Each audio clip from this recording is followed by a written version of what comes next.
My name is Ian Senior. I taught biology at Dulwich College for many years, and this podcast is about the old science building which was destroyed by a direct hit from a V-1 flying bomb during the Second World War.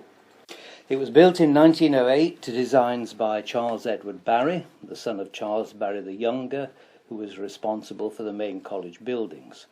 And the foundation stone was laid by the very eminent scientist Lord Rayleigh, the President of the Royal Society.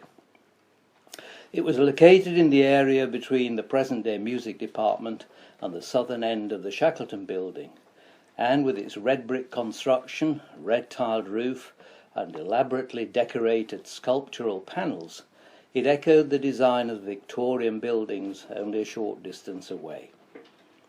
No expense seems to have been spared on the building, and several old boys at the time rather pointedly compared its sumptuous features and costly fittings with the unadorned and somewhat Spartan classics rooms in the South Block. There were also complaints from some of its occupants, who insisted that something needed to be done about the high level of noise and the inadequate ventilation of the laboratories. And it wasn't long before windows had to be fitted with wire screens to prevent them from being smashed by cricket balls from the neighbouring pictures. To understand the significance of the building for the college, it's important to understand that at the end of the 19th century, the teaching of science subjects occupied a very low profile in all of the great public schools, including Dulwich. When the elder Gilkes became master of the college in 1885, about two-thirds of the boys in the upper school belonged to the classical side and studied Latin and Greek, and most of the others were in the modern side and took subjects such as history and English and modern languages. Classics dominated the curriculum to such an extent that boys in the first form, that's year 7 in present-day terms, endured 9 hours of Latin a week, or about 3 single periods each and every day.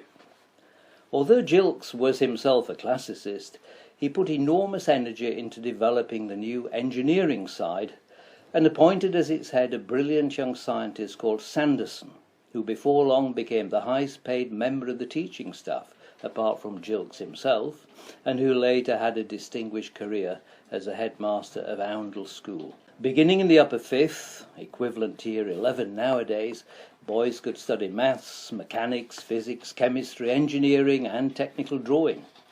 To begin with, the engineering side was accommodated in newly constructed workshops and in modified classrooms. But as the popularity of the subjects increased, they began to run out of space, and this led to the construction of the purpose-built science building in 1908.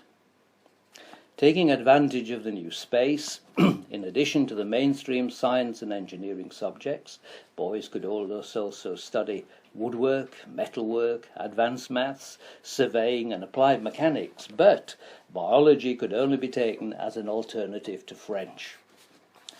For the next 36 years, all of the college's science and engineering lessons took place in this building. The end came on the late evening of 10th of July 1944, thanks to one of the many V-1 flying bombs that failed to reach their target of central London.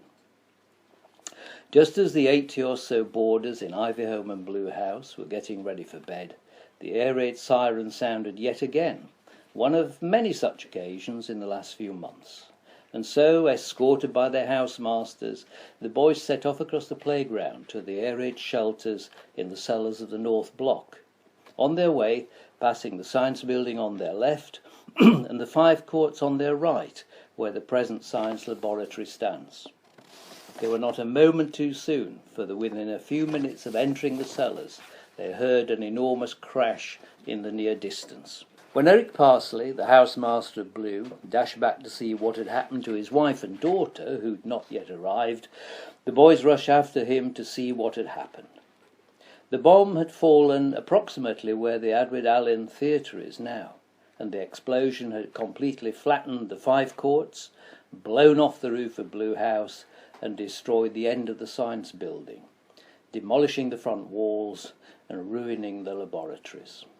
As can be seen from photographs taken at the time, during the next few days, boys helped to shift some of the rubble, There were no health and safety rules in those days, and masters rescued whatever apparatus was intact from the wrecked interior.